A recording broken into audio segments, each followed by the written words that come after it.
አላዳንኩሽም ኑሬ አልጠቆምኩሽም አላዳንኩሽም አለው አላልኩሽም አላዳንኩሽም ሐኪም አልሆንኩሽም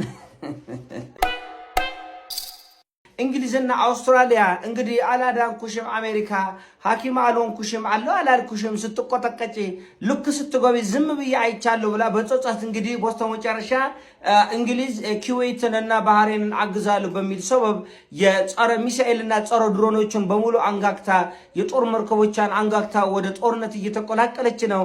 አሜሪካ ደግሞ በጎን በኩል ከጦርነቱ ለማፈግፈግ ሙከራ እያደረገች ነው። እንግዲህ የአሜሪካ ሴኔት ከዚህ በኋላ ያለ ሴኔቱ ፍቃድ የአሜሪካው ፕሬዝዳንት ዶናልድ ጄ ትራምፕ ከዚህ በኋላ ኢራን ላይ ጦርነት መክፈት አይችልም የሚል ውሳኔ ወስናል።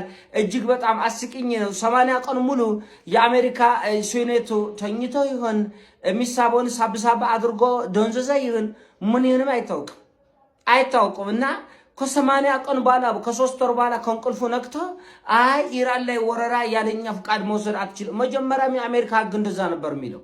መጀመሪያም አንዲት ቀን ጦርነትም ቢሆን ያለ ኮንግረስ ፍቃድ ፕሬዝዳንቱ መጀመር አይችልም ነበር።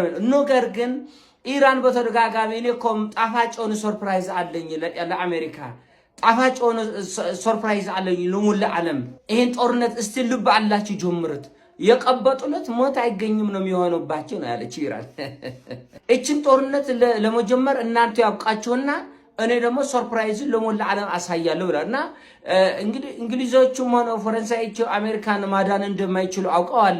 ብዙ ነገሮች ተወለሻሽተዋል። ከዚህ በኋላ ቢገቡም ነገርየው ከድጡ ወደ ማጥ ነው የሚሆነው። እውነቱ ለመነጋገር አሁን የእንግሊዝ ጸረ ድሮን እና ጸረ ሚሳኤል መሳሪያዎች ኩዌትን ሆነ ባህሬን ኳታርንም ሆነ ኤሚሬትስ ሊያድን አይችልም። ከዚህ በፊት እኮ ስለሌላቸው አይደለም የተደበደቡት። ኢራን እንደ እባብ ጭንቁላታቸውን ስቆጠቅጥ የከረመቸው የሚሳኤል መከላከያ ስለሌላቸው አልነበረም። በዓለም ላይ ትሪሊየንስ ኦፍ ዶላርስ የሚያንቀሳቅሱ ጥጋበኛ የአረብ እንትነች አምባገነኖች የመሳሪያ እጥረት የለባቸውም። በመቶ ቢሊዮን ዶላር እያወጡ እያንዳንዱ አገር መሳሪያ ይገዛል። ከአሜሪካም ከአውሮፓም አለው ከተባለ አይሸጡም እንጂ ቢሸጥ ከሰይጣንም ቢሆን መግዛት የሚችልበት አቅም አላቸው የትኛውንም አይነት መሳሪያ እና ያ ሁሉ ውርጅብኝ ወረደ። እንኳን የእንግሊዝ ጸረ ድሮንና ጸረ ሚሳኤል ቀርቶ የአሜሪካ እኮ ሙሉ በሙሉ አመድ ነው የሆነው። የኔ ዘገባ አይደለም CNN ነው።